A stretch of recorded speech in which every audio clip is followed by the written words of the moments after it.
It seems pretty obvious to me, but people have asked, can you stack stuff on the roof of your sauna? Sure. They say that you can't, but I do it all the time. I wouldn't put like 500 pounds up there, and it also depends on the model. If you're thinking about the different models and the different roof construction, some of them have glass. I mean, obviously I wouldn't put stuff close to the glass. The only thing that's supporting it is the L brackets with the Allen bolts. But you also have, some saunas have a trap door that gives you access to the brain or the power supply and the wiring hookups. Obviously the trap door is not going to support that area of the roof. It's not going to support as much weight as the regular rib sections that have paneling covering it. So just be mindful of what you're putting up there. Don't put super heavy stuff up there. I wouldn't put one of those tough carry containers from Costco. Yeah, like the garage storage things. I wouldn't put one of those up there with a pile of bricks in it. You know what I mean? Anytime I get a sauna, you know, all the packaging, the extra boxes, the accessories, instead of throwing it out, I put it up there. I'm trying to put it to the back so you can't see it. And if there's anything else that's associated with me using the sauna, I usually have it stacked along the roof so that if I want to use it or if I want it a few weeks from now, I can just reach up there and grab it and I know that it goes, you know, for that. Building off of that, if someone was doing a built-in, is there anything they need to worry about, like sticking to sauna? Because I'm thinking about like weight and all that stuff. Like they probably need a frame out around it. A built-in?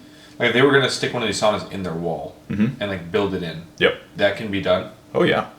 You could flush mount these in a wall. Just trim it out on the front. You could have an inch or two gap all the way around, like a traditional fridge cutout area in a cabinetry section.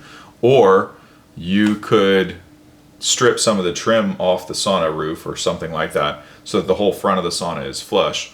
And then you drywall right up to it and then trim it out yourself. And people do that like in the group, like do you see that a lot? Oh yeah. Well, I wouldn't say a lot. The majority of people don't. But there's pictures of installs in there.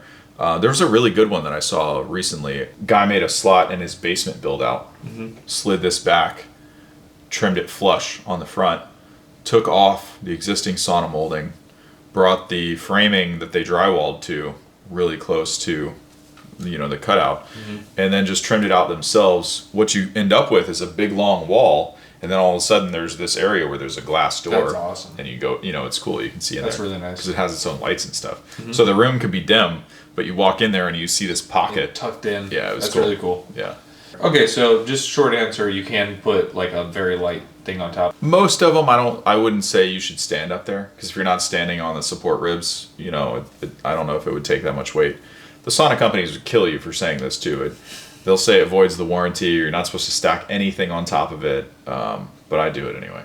So Okay. I've never really had a problem. Don't do what Matt does. Yeah, I'm cognizant of it though. I don't put heavy stuff up there on purpose.